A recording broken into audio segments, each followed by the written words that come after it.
तो अभी तक हमने देखा कि ये जो हमने नाम रखा बाउंड चार्जेस, फिजिकली इसको अभी तक डिफाइन नहीं किया, तो हम अब चाहते हैं कि फिजिकली इसको इंटरप्रेट कर लें कि ये सिर्फ या मैथमेटिकल कंस्ट्रक्ट था या फिर हमारे पास बाकी सही कोई चीज़ एग्जिस्ट करती थी। अगर आपको याद हो तो हमने ये किया था कि जो तो टर्म अपेयर हुई थी एक पोलराइज ऑब्जेक्ट की वजह से, अगर मैंने पोटेंशियल देखा था तो दो टर्म अपेयर हुई थी, एक थी ये और ये थी हमारे पास पी डॉट डी ए और नीचे था ये आर, और दूसरी टर्म हमारे पास थी यहाँ पे बेसिकली नेगेटिव था और 1/4 पाई एप्सिलॉन नॉट, और यहाँ थी डेल डॉट पी, और यहाँ पे था डी टाउ और डिवाइड बाय रो। ठीक, तो मैंने इसका नाम दिया था कि आपके पास जो रो है सिग्मा बी है वो इक्वल्स टू है पी डॉट एन के। ठीक, और रो बी क्या है हमारे पास, मैंने सिर्फ यहाँ पे मैथमेटिकली इसको डिफाइन किया था कि माइनस डेल डॉट पी। ये पोटेंशियल बिल्कुल ऐसी ही है जैसे हमारे पास एक टर्म ये हो सरफेस चार्ज डेंसिटी की, और ये हमारे पास टर्म हो वॉल्यूम चार्ज डेंसिटी। और वॉल्यूम चार्ज डेंसिटी हमने क्यों कहा था और सरफेस क्यों, क्योंकि यहाँ पे डी है तो ये सरफेस है और यहाँ पे हमारे पास वॉल्यूम है तो ये वॉल्यूम चार्ज डेंसिटी है। तो यहाँ से मैथमेटिकली हमने इसको डिफाइन किया था। अब हम चाहते हैं कि इसको फिजिकली देख लें कि पहले फिजिकली है भी या नहीं है। तो पहली चीज़ मैं चाहता हूँ कि आप इसके लिए याद रखें मुझे, जो बाउंड चार्जेस हैं सिग्मा बी और rho B represent perfectly genuine accumulation of charge. तो ये अकोमोलेशन चार्जेस की अकोमोलेशन है। जब आप इलेक्ट्रिक फील्ड अप्लाई करते हो डायरेक्ट में तो सर्टेन रीजन्स में जो हमारे पास चार्जेस अकोमोलेट हो जाते हैं ऑपोजिट पोलैरिटी के साथ, तो उस वजह से ये पेयर होता है और ये जेन्युइन फिजिकल है, ये मैथमेटिकल कंस्ट्रक्ट नहीं है सिर्फ। पहली चीज़ ये।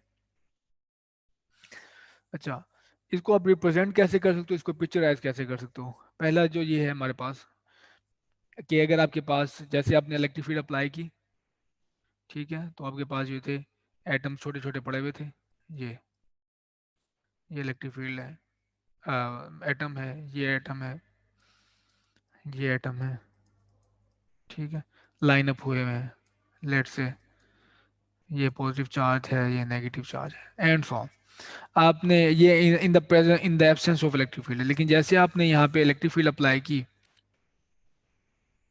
जैसे ये है, ये इलेक्ट्रिक फील्ड है, तो ये रही मेरे पास इलेक्ट्रिक फील्ड। अब क्या होगा कि ये जो चार्जेस हैं ये टाइनी डाइपोल्स बन जाएंगी, ठीक है, टाइनी डाइपोल्स बन जाएंगी। वो कैसे है, ये एलोंगेट हो जाएंगे, ये ऐसे,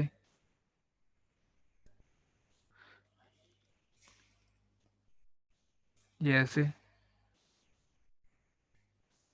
ऐसे, ऐसे, ठीक है। तो इसमें आप किस तरह इसको देख सकते हो, वो ये कि पॉजिटिव चार्ज हो गया, नेगेटिव चार्ज पिक्चराइज कर लेंगे हम यहाँ से, यहाँ पॉजिटिव चार्ज इस तरफ, नेगेटिव चार्ज यहाँ, पॉजिटिव यहाँ, नेगेटिव यहाँ, पॉजिटिव इस तरफ। Okay, positive charge in the direction of electric field और negative charge opposite to the electric field. तो ये बाउंड रहेंगे, ये कहीं भाग नहीं सकते, जा नहीं सकते। अब ये क्या होगी, टाइनी डाइपोल होगी। अब इन टाइनी डाइपोल्स को आप रिप्रेजेंट कर लें वेक्टर से, ये यहाँ से यूँ, ठीक है, ये यहाँ से छोटे छोटे वेक्टर हैं, ये क्या है, डाइपोल मोमेंट्स हैं। अब आपको पता है कि एक साइड पे इसके क्या है पॉजिटिव चार्ज और दूसरी साइड पे हमारे पास है नेगेटिव। तो ये रहा पॉजिटिव, सॉरी, ये रहा हमारे पास नेगेटिव, ये रहा पॉजिटिव। दूसरी डाइपोल का ये नेगेटिव, ये पॉजिटिव, ये नेगेटिव, ये पॉजिटिव, ये नेगेटिव और ये पॉजिटिव। अब इन साइड देखें कि एक दूसरे को कैंसिल आउट कर रहे हैं, ये पॉजिटिव नेगेटिव है, पॉजिटिव नेगेटिव है, पॉजिटिव। तो अब आपके पास सिर्फ जो पूरा करेक्ट बिहेवियर मिलेगा वो ये होगा कि जैसे आप इस पूरी डिस्ट्रीब्यूशन को रिप्लेस कर दें एक ही वेक्टर के साथ, इस तरह ये है, और एक साइड पे इसकी है नेगेटिव और दूसरी साइड पे हमारे पास है ये नेगेटिव और ये है पॉजिटिव, ठीक है। तो एट द एंड जो चार्जेस हैं ये असल में बाउंड चार्जेस हैं। तो इलेक्ट्रिक फील्ड ने देखें ये क्या किया, पहले हमारे पास ये मैटर था, मैटर में लेट से हमारे पास ये एटम्स हैं, न्यूट्रल एटम्स, और उसको इसने पोलराइज किया, पोलराइज करने के बाद आप ये फीचर देख रहे हैं। और इन केस अगर आपके पास पहले से एटम पोलराइज्ड हो, मॉलिक्यूल पोलराइज्ड हो, तो ये पिक्चर नहीं होगी सही, पहले से वो पोलराइज्ड है। तो उस केस में ये क्या करेगा, एंड बिहेवियर सेम होगा।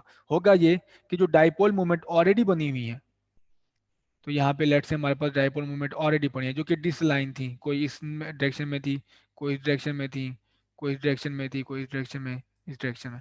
तो जैसे आप इलेक्ट्रिक फील्ड अप्लाई करेंगे तो वो क्या करेंगे, tend to align in the same direction. तो सेम डायरेक्शन में अब अलाइन होने की कोशिश करेंगे, तो वो पिक्चर कुछ इस तरह से दिखाई देगी आपको। तो वो बिल्कुल यही देखें, एट एंड जो यही पिक्चर बनी है बिल्कुल वो यही पिक्चर बन जाएगी। तो पहले से पोलराइजेशन हो या ना हो, या बाद में इंड्यूस हो, एट द एंड पिक्चर आपके पास ये होगी कि एक जो एंड रीजन्स पे आपके पास जो डाइप वो चार्ज की अकोमोलेशन हो जाएगी। ये बिल्कुल ऐसे ही है कि जैसे आपने एक इलेक्ट्रॉन खींच के जो आप प्रोपेगेट कर रहे हो कि it is as if we had peeled off an electron. तो एक इलेक्ट्रॉन जैसे आप निकाल के साइड पे ले गए हो, ठीक है। तो जैसे और हो क्या रहा है, बेसिकली ऐसे नहीं हो रहा। क्या हो रहा है कि थोड़े डिस्टेंस से ये डिस्ट्रीब्यूशन चेंज हो रही है, लेकिन दरम्यान में यहाँ पे कैंसिलेशन की वजह से आपको अफेक्ट क्या नजर आ रहा है, एंड साइड पे। तो we call net charge at the end bound charges. जैसे मैंने बताया जो नेट चार्ज हमारे पास एंड्स पे वो बाउंड चार्जेस है। अब आप देख सकते हैं कि अगर मैं इसका फुल वो लूँ, इसके इस वॉल्यूम में क्या चार्ज है टोटल, तो आपको नेगेटिव जीरो नजर आ रहा है।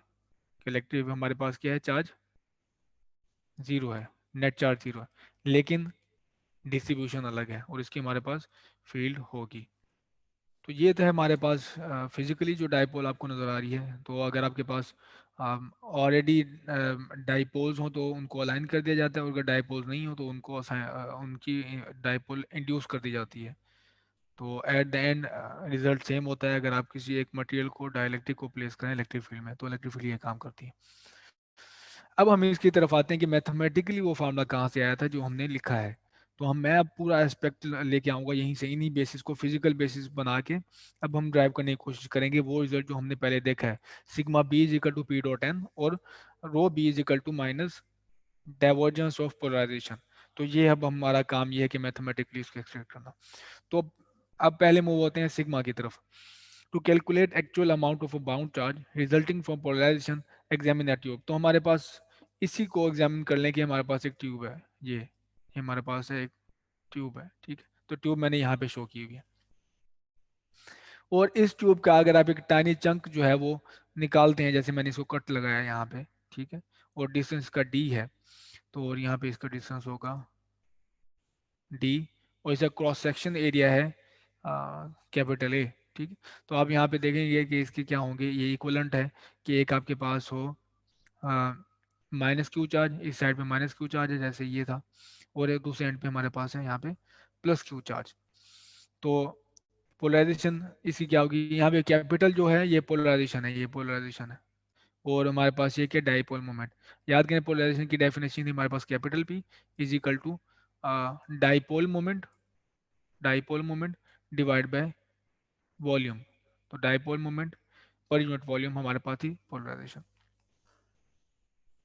तो अब अगर आप यहाँ पे v को इस तरफ ले जाएं तो डाइपोल मोमेंट इक्वल टू हो जाएगी पोलराइजेशन मल्टीप्लाई बाय वॉल्यूम। तो पोलराइजेशन मल्टीप्लाई बाय वॉल्यूम, ये है पोलराइजेशन।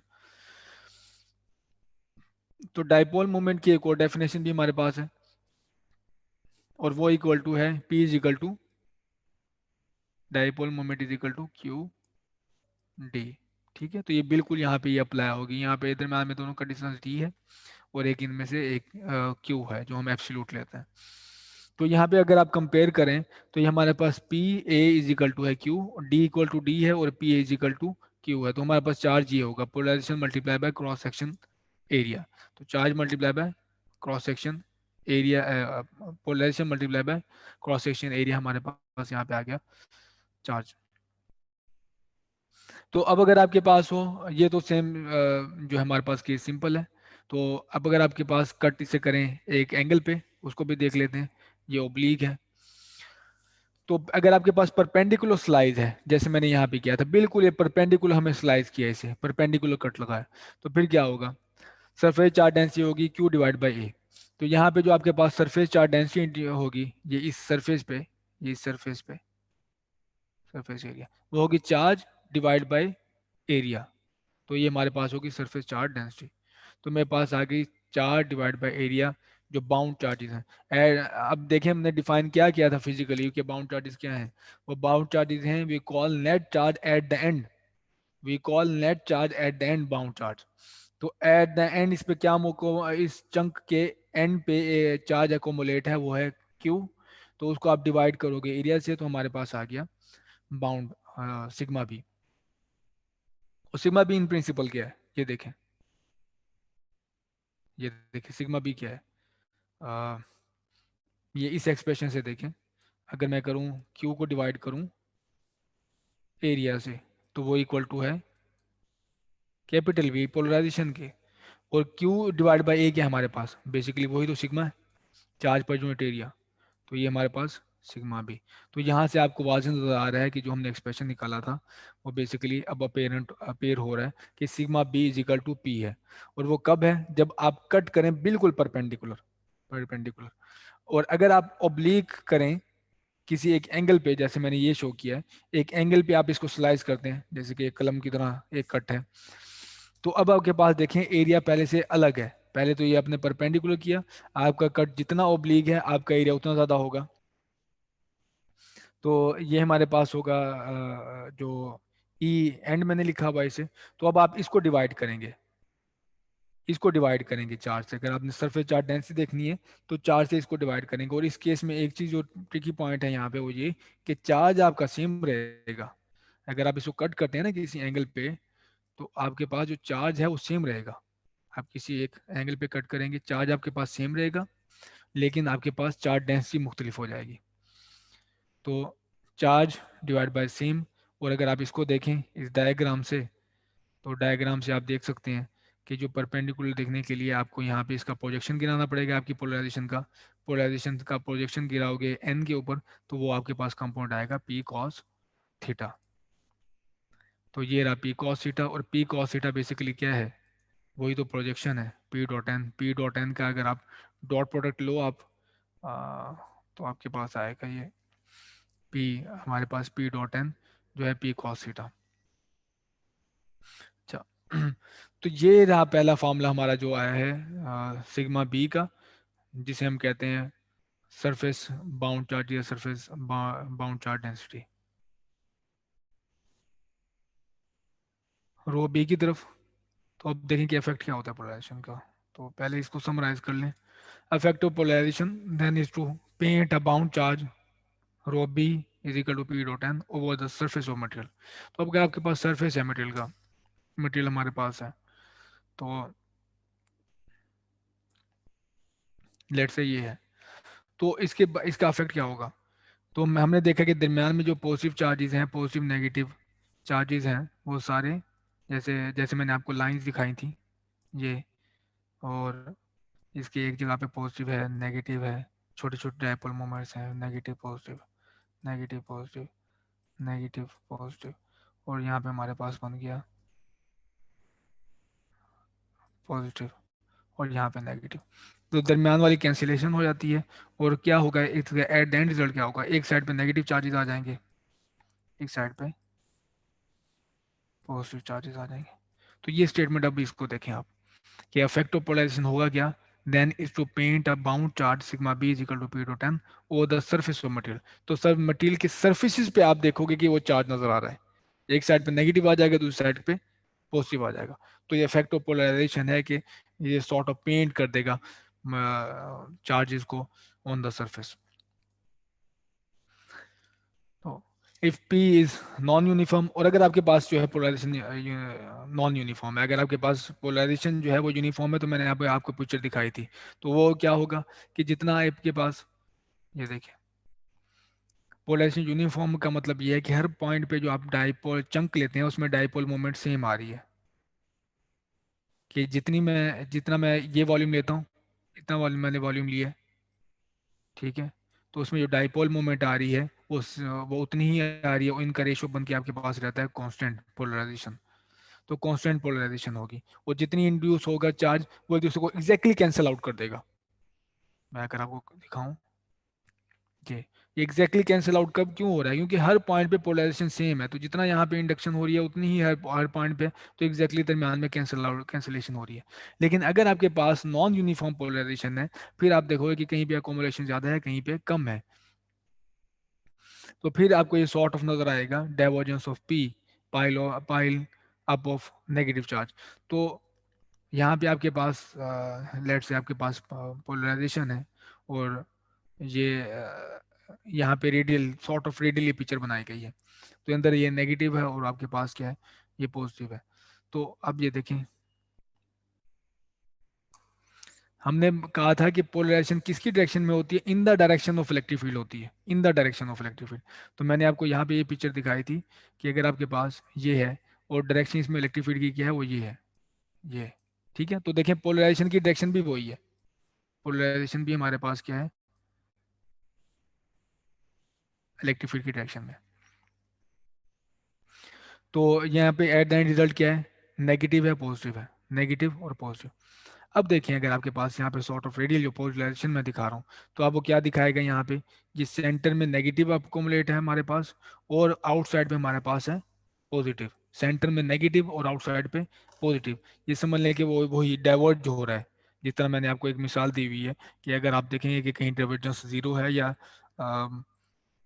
नेगेटिव है पॉजिटिव है, तो आप कैसे देखते हैं कि जहाँ से अगर आउटलेट, अगर आप वाटर की मिसाल लें, अगर वहाँ से पानी आ रहा है यानी कि ऊपर डाइवर्ज हो रहा है, तो आप कहते हैं कि, या फिर आप कहीं भी तालाब में एक पॉन्ड पे खड़े हो जाएं, अगर आपने देखने कि इसमें डाइवर्जेंस है या नहीं है, तो आप एक थोड़े से पानी ये पत्ते गिरा दें या फूल गिरा दें, तो आप देखें कि अगर वो जो फूल है सरफेस पे वो डाइवर्ज हो जाते हैं, ऐसे ही फैल जाते हैं जैसे ये फैला है, तो उसका मतलब है उसकी पॉजिटिव डाइवर्जेंस है। और अगर हमारे पास वो एक जगह पे दूर है तो एक जगह पे इकट्ठे हो जाते हैं, तो इसका मतलब है उसकी नेगेटिव डाइवर्जेंस है। और अगर वो नहीं होते, ये मूवमेंट नहीं दिखाते, जैसे हैं वहीं पे रह जाते हैं, तो इसका मतलब है उसमें डाइवर्जेंस नहीं है, डाइवर्जेंस जीरो है। तो अब आप ये देखें कि यहाँ पे क्या हो रही है, डाइवर्जेंस नजर आ रही है आपको, तो नेगेटिव ऊपर है और यहाँ पे आपके पास ये रेडियल अकोमोलेशन है चार्जेस की, ये अकोमोलेशन है, ये अकोमोलेशन, ये अकोमोलेशन। तो नॉन यूनिफॉर्म जो अगर आपके पास है, क्या कहते हैं, पोलराइजेशन, तो वो उसका ये नतीजा निकल रहा है। नॉन यूनिफॉर्मिटी आपको किस किस में केस में नजर आ रही है? एक तो केस हो सकता है आपके पास जो डायरेक्शन अलग हो, और दूसरी आपके पास नॉन यूनिफॉर्मिटी नजर आ सकती है कि उसकी मैग्नीट्यूड अलग हो, क्योंकि ये वेक्टर क्वांटिटी है। Indeed the net bound charge is sigma B D tau. तो असल में है क्या ये? अब अगर मैं इसका सरफेस ड्रॉ करूं, अंदर वॉल्यूम ड्रॉ करूं, कि सरफेस को थोड़ा इग्नोर कर दूं, अब मैं कोशिश करता हूं कि इसका मैं ना वो ड्रॉ करता हूं वॉल्यूम। तो मैंने वॉल्यूम ड्रॉ किया ये, तो अब वॉल्यूम में देखें कितना अकोमोलेशन चार्ज आ रहा है, नेगेटिव नेट चार्ज आ रहा है, नेगेटिव चार्ज आ रहा है नेट, जो अंदर अकोमोलेट हुआ है। और ये जो आपके पास पॉजिटिव चार्ज है वो पेंट हुआ है आउटर सरफेस पे। तो मैं अब इसका दरमियान में लेता हूँ कि वॉल्यूम में कितना चार्ज है, वो बेसिकली ये है, रो बी डी टाउ। और है क्या असल में, ऑपोजिट चार्ज है जो कि पुश हुआ हुआ है सरफेस के ऊपर। तो सरफेस पे हमारे पास आया हुआ है पॉजिटिव चार्ज, और अंदर हमारे पास क्या है असल में, नेगेटिव चार्ज। इस वजह से यहाँ पे देखो नेगेटिव अपेयर हो रहा है। तो यहाँ पे इनकी इक्वलिटी मैं आपको दिखा रहा हूँ, ये कि रो बी है हमारे पास सिग्मा बी, और वो असल में क्या है, उसका नेगेटिव पोलराइजेशन की वजह से हमारे पास charge P dot D A. और इधर से अगर आप इसको सरफेस इंटीग्रल को कन्वर्ट कर दें डाइवर्जेंस इंटीग्रल में, तो आपको ये नज़र आता है। ठीक है, नेगेटिव के साथ, तो नेगेटिव डेल्टा डॉट पी। तो अगर आप यहाँ पे इसको इस कंपेरिजन करें, तो आपके पास मैथमेटिकली ये नज़र आ रहा है, true for any volume rho B is equal to minus delta divergence of polarisation. तो डाइवर्जेंस में अब, और ये जो इसकी इक्वालिटी में ये दोनों एक्सप्रेशन कहाँ से आए? तो मैंने आपको यहाँ से ये बताया कि जो आपको जो पोलराइजेशन का नतीजा है, उस नतीजा क्या है उसका, कि सरफेस पे एक पॉजिटिव चार्ज पेंट हो गया, और इनसाइड द वॉल्यूम असल में चार्ज कितना है, उतना ही वॉल्यूम है, उतना ही चार्ज है जितना कि सरफेस पे पेंट हुआ है, लेकिन वो नेगेटिव है। ठीक है, जितना यहाँ पे लेट से ये है 1 2 3 4 5 है, तो अंदर भी आपको 5 चार्ज मिलेंगे लेकिन नेगेटिव मिलेंगे। तो जितना अंदर चार्ज सरफेस पे है उतने ही अंदर है, लेकिन नेगेटिव के साथ है। ठीक है, तो टोटल चार्ज आप ये ले लेते हो, रो को अगर डी वॉल्यूम इंटीग्रल ले लो उसका, तो टोटल चार्ज आ जाता है आपके पास। और टोटल चार्ज अगर आप यहाँ से लो, सरफेस से ले लो, टोटल चार्ज है तो उतना ही, लेकिन पॉजिटिव है। तो अगर आप सरफेस से लेना चाहो तो आप सरफेस इंटीग्रल ले लो पोलराइजेशन का, तो आप सरफेस का इंटीग्रल लो, आपको उतना ही चार्ज मिलेगा, लेकिन मिलेगा आपको नेगेटिव। तो ये आपके पास यहाँ से दो रिलेशन है। तो ये अब हमने क्या किया, फिजिकली फिजिकली डिफाइन किया है, फिजिकली इन बाउंड चार्जेस को देखा है, फिर उसमें से मैथमेटिक्स एक्सट्रैक्ट किया। इन्हीं कॉन्सेप्ट को सामने रखते हुए आप ये कर सकते हैं कि जो हमारे पास वो जो हमने डिस्कस किया था एक स्फेयर और चैप्टर नंबर 3 में, कि अगर आप उसे इलेक्ट्रिक फील्ड में रखते हैं तो एक साइड पे आपके पास पॉजिटिव चार्ज अकोमुलेट हो जाता है, दूसरी साइड पे नेगेटिव चार्ज अकोमुलेट होता है। तो आप बिल्कुल आप इसको एनालाइज कर सकते हैं कि जैसे कि हमारे पास दो टाइप के चार्जेस हैं, दो टाइप के स्फेयर हैं, एक टोटली जो स्फेयर है हमारे पास। अच्छा, ये मैं दोबारा क्यों डिस्कस कर रहा हूँ, क्योंकि हम अब जो पिक्चर पढ़ चुके हैं, खास तो ये वाली पिक्चर, ये वाली पिक्चर, ये इसको हम यूज में ला के अगर आप देखें कि दोबारा अगर आप पोलराइजेशन इलेक्ट्रिक फील्ड कैलकुलेट करें, तो आप बिल्कुल वही सेम चीज़ें फाइंड करोगे। तो है क्या ये हैं दो स्फेयर्स, ठीक है, दो यूनिफॉर्मली चार्जेड स्फेयर हैं, एक टोटली पॉजिटिव है और दूसरा टोटली नेगेटिव है, यूनिफॉर्मली चार्जेड है। ये देखिए यूनिफॉर्म चार्ज, तो जितना ये नेगेटिव जैसे डिस्ट्रीब्यूट हुआ है उतने ही ये पॉजिटिव वैसे ही डिस्ट्रीब्यूट हुआ है। तो अगर आप इसको थोड़े डिस्टेंस से, इतने डिस्टेंस से एक दूसरे के ऊपर रख देते हो मैनेज करके, तो आप देखोगे कि इन साइड जो है आपके पास, इन साइड इस रीजन में, इस साइड रीजन में पॉजिटिव नेगेटिव को कैंसिल कर देगा, तो आपके पास हो जाएगा न्यूट्रल। और एट द एंड जो है जितना डिस्टेंस आपने यहाँ नीचे रखा था, उतने से डिस्प्ले से इतना यहाँ पे पॉजिटिव चार्ज रह जाएगा, उतना यहाँ पे नेगेटिव चार्ज आएगा। तो इसको आप देख लेंगे पूरा, आप इसको डायपोल मोमेंट की शक्ल में देख सकते हैं, अगर आप वही पे चलें जो अभी हमने यहाँ पे पढ़ी है। तो आप यहाँ से भी अगर आप कैलकुलेट करें इलेक्ट्रिक फील्ड इन स्फीयर की, तो आपके पास बिल्कुल वही रिजल्ट आएंगे जो पहले दो एग्जाम्पल में हमने देखे हैं। तो अभी एक और डीप इंसाइट है इसका, जो हमने चीज़ें इग्नोर की हैं। हमने, आपने याद होगा कि हमने जो पोलराइज्ड ऑब्जेक्ट की पोटेंशियल हमने जब फाइंड की है, तो हमने फार्मूला लिया था प्योर डाइपोल का। हमने फिजिकल डाइपोल की तरफ नहीं गए, हमने सीधा प्योर डाइपोल का फार्मूला लिखा, जो है P dot R divide by R square.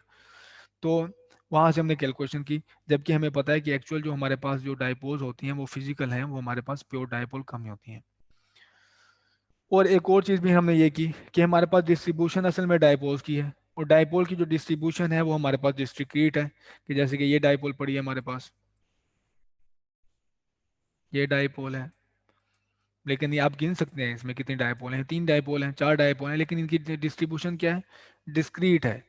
तो इसको हमने क्या किया है, डिफाइन किया है in terms of continuous function. ये हमारे पास कंटिन्यूस डेंसिटी फंक्शन है, और ये क्या थी असल में, डाइपोल मोमेंट जो कि डिस्क्रीट है, डिवाइड कर दो वॉल्यूम से, तो आपके पास फंक्शन कौन सा आ रहा है, एक कंटिन्यूस फंक्शन। तो ये चीज क्या है, इसको हम डिस्कस करेंगे। We presume to represent discrete molecular dipoles, जो कि ये हैं, by a continuous density function, जो कि पी है। तो ये क्या, हम किस तरह इस चीज को हम एक डिस्क्रीट डिस्ट्रीब्यूशन के ऊपर हम एक कंटिन्यूस जो है वो फंक्शन डिफाइन कर सकते हैं।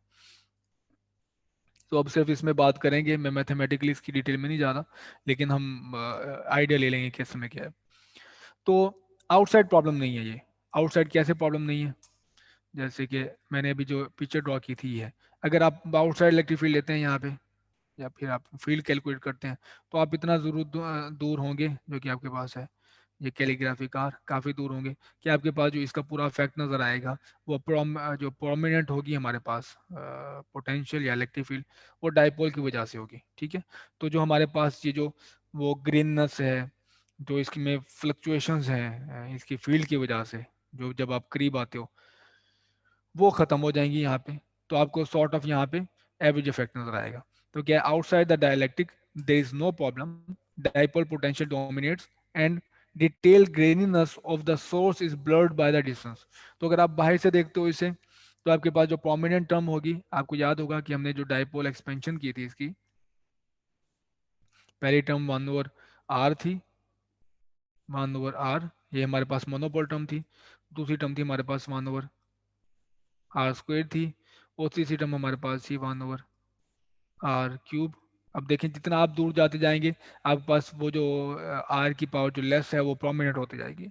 अब अगर आपके पास पूरा मटेरियल जैसे कि वो पोलराइज्ड है, फ्री चार्ज कोई नहीं है उसमें, तो हमारे पास ये टर्म तो जाती रहेगी ना कि मोनोपोल नहीं होगी उसकी, क्योंकि पूरा नेट चार्ज जीरो है। फिर हमारे पास टर्म जो होंगी ये नेक्स्ट होंगी, और उसमें जो प्रोमिनेंट टर्म होगी अगर आप दूर हैं वो है डाइपोल पोटेंशियल वाली, डाइपोल मोमेंट वाली। तो जितना आप दूर गए आपके पास जो पूरा पोटेंशियल नजर आएगा वो डाइपोल का नजर आएगा, और वो जो करीब आने से जो आपको फ्लक्चुएशन नजर आ रही हैं वो आपको नजर नहीं आएंगी। तो बाहर ये मसला नहीं है कि बाहर आप इलेक्ट्रिक फील्ड ये जो कंटिन्यूसली इसको डील कर सकते हैं। लेकिन माइक्रोस्कोपिकली आप देखें इसको, जैसे आप इन डाइपोल से करीब जाएं तो वो बड़ी तेजी से इलेक्ट्रिक फील्ड चेंज हो रही होगी। जैसे कि अगर मैं आपको वही पिक्चर शो करूं तो ये मेरे पास पिक्चर है। जैसे मैं यहाँ पे इनके करीब करीब जाता हूँ, लेट से अगर मैं यहाँ पे हूँ इससे करीब जा रहा हूँ, ठीक है, ये डाइपोल है, ये डाइपोल है, ये डाइपोल है, ये डाइपोल, इन्हें जैसे करीब जाता हूँ इससे दूर जाता हूँ तो वो ड्रास्टिकली चेंज हो रही है इलेक्ट्रिक फील्ड। यहाँ पे जाता हूँ, यहाँ पे लगे, यहाँ पे लगे, यहाँ पे लगे, तो बिल्कुल वो डायरेक्शन भी चेंज हो जाती है जाके। देखिए यहाँ पे इलेक्ट्रिक फील्ड की डायरेक्शन लगेगी, यहाँ पे लगेगी, यहाँ पे लगेगी। तो ये प्रॉब्लम है। हम इसे कह रहे हैं माइक्रोस्कोपिक फील्ड, कि अगर आप जैसे ही नज़दीक जाते हैं तो वो इलेक्ट्रिक फील्ड जो है वो इंटायरली चेंज हो रही है, माइक्रो जो इंटायरली डिपेंडेंट है इसकी डायपोल की डिस्ट्रीब्यूशन से। ये बिल्कुल इसी तरह की पिक्चर है जैसे कि आप बात करें कि ओवरऑल तो आपको वाटर जो है वो नज़र आता है, कंटिन्यूस फ्लो नज़र आता है, लेकिन आपको पता है कि वो एडेंट मॉलिक्यूल्स पे बना हुआ है। लेकिन आप इतने करीब चले जाएं कि वो उसके मॉलिक्यूल्स को देख सकें तो फिर आपको डिटेल ग्रेनीनेस आपको नज़र आएगी, डिटेल स्ट्रक्चर नज़र आएगा। तो जो डिटेल स्ट्रक्चर है उसे मैं कह रहा हूँ माइक्रोस्कोपिक स्ट्रक्चर। उस लेवल पे जो फील्ड होगी उसे हम कहते हैं माइक्रोस्कोपिक फील्ड। इसी तरह अगर आप सिर्फ एक एटम की बात करें, दो एटम की बात करें, तीन एटम की बात करें, तो वहाँ पे जो इलेक्ट्रॉन्स हैं उनके करीब जाएंगे तो इलेक्ट्रिक फील्ड इंटायरली चेंज हो जाएगी। आप दूर जाएंगे तो आपको वो नजर आएगा इसका जो है कि अलग फील्ड नजर आएगी। लेकिन आप काफी दूर से जब देखेंगे तो आपको उसका एवरेज इफेक्ट नजर आएगा। ठीक है, इतनी फ्लक्चुएशन नजर नहीं आएगी जो उनके करीब होने से थी। अब तीन एटम पड़े हुए हैं, आप एक एटम के करीब जाते हैं, दूसरे एटम से दूर हो जाते हैं, तो आपको ड्रास्टिकली चेंज नजर आ जाएगी फील्ड। लेकिन अगर आप दूर से इनको देख रहे हैं तो फील्ड उन तीनों की एवरेज होगी, जिसे मैं माइक्रोस्कोपिक फील्ड कह रहा हूँ। तो आपकी वो फील्ड ये पोजीशन वेरी करने से, डिस्टेंस वेरी करने से वो इस तरह फ्लक्चुएट नहीं होगी जो कि करीब होने से थी। तो ये दो फर्क हैं जो है माइक्रोस्कोपिक डिटेल में और एक मैक्रोस्कोपिक डिटेल में। और वैसे भी ये इम्पॉसिबल है कि आप माइक्रोस्कोपिक फील्ड को कैलकुलेट कर सकें, तो असल में हम कैलकुलेट माइक्रोस्कोपिक फील्ड ही कर रहे होते हैं। तो मैं आपको ये कह रहा हूँ कि बजाय के वाटर के एक मॉलिक्यूल को डिस्कस करने के, करीब जाके उसको देखने के, जो हम असल में वाटर का वो जो स्ट्रक्चर देखते हैं एक लार्जर लेवल पे जो रोजमर्रा लाइफ में, वो असल में उसका एवरेज इफेक्ट होता है। ठीक है, तो उसे हम वो एवरेज इफेक्ट जो हमारे पास है वो माइक्रोस्कोपिक है। तो माइक्रोस्कोपिक फील्ड इसी तरह डिस्ट्रीब्यूशन की वो क्या होगी उसको हम देख लेते हैं। तो वो जैसे मैंने डिफाइन किया कि हम जो माइक्रोस्कोपिक बम्प हैं या रिंकल्स हैं वो इग्नोर कर देते हैं। वो इग्नोर कैसे होते हैं कि हम अब एक एटम की फील्ड नहीं लेते, हम लेते हैं एवरेज। एवरेज लेते हैं हम थाउजेंड्स ऑफ एटम्स की। ठीक है, अगर मैं पिक्चर बनाऊं यहाँ पे, लेट्स से ये मेरे पास मटेरियल है, ठीक है, और यहाँ पे कई सारे एटम पड़े हुए हैं, और ये एटम है, ये है, ये मेरे पास ना फील्ड है। ठीक है,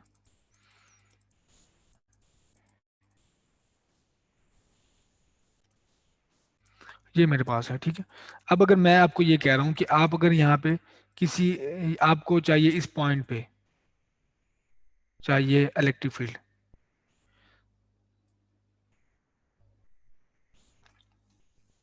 तो आप इस पॉइंट पे जब इलेक्ट्रिक फील्ड देखेंगे किसी एक की वजह से, तो वो आपको ड्रास्टिकली चेंज नजर आएगी।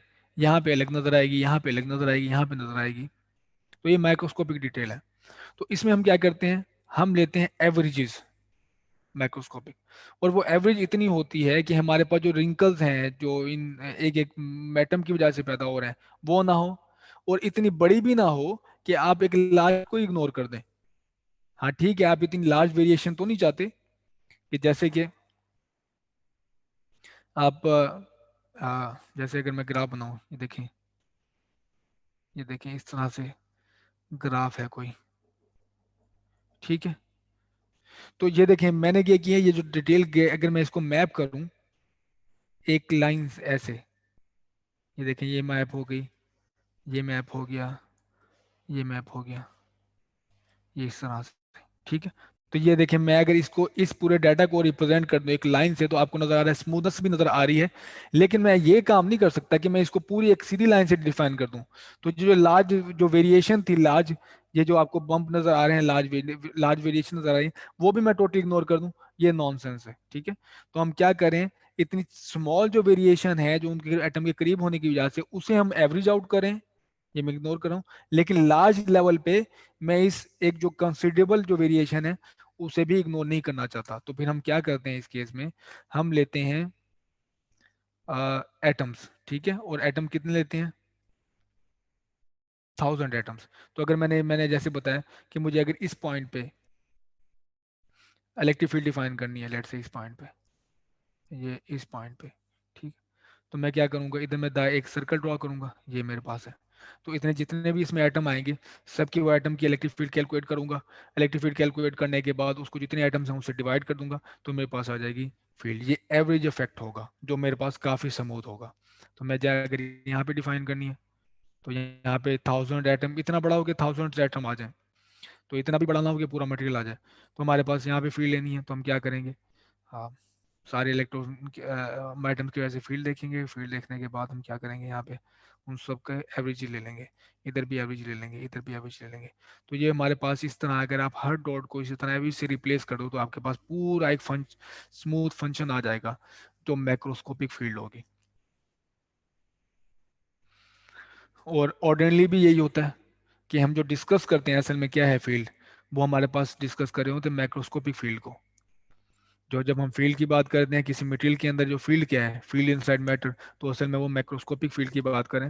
जैसे मैंने बताया माइक्रोस्कोपिक फील्ड को कैलकुलेट करना भी मुश्किल काम है, तो हम उसकी बात नहीं कर रहे होते।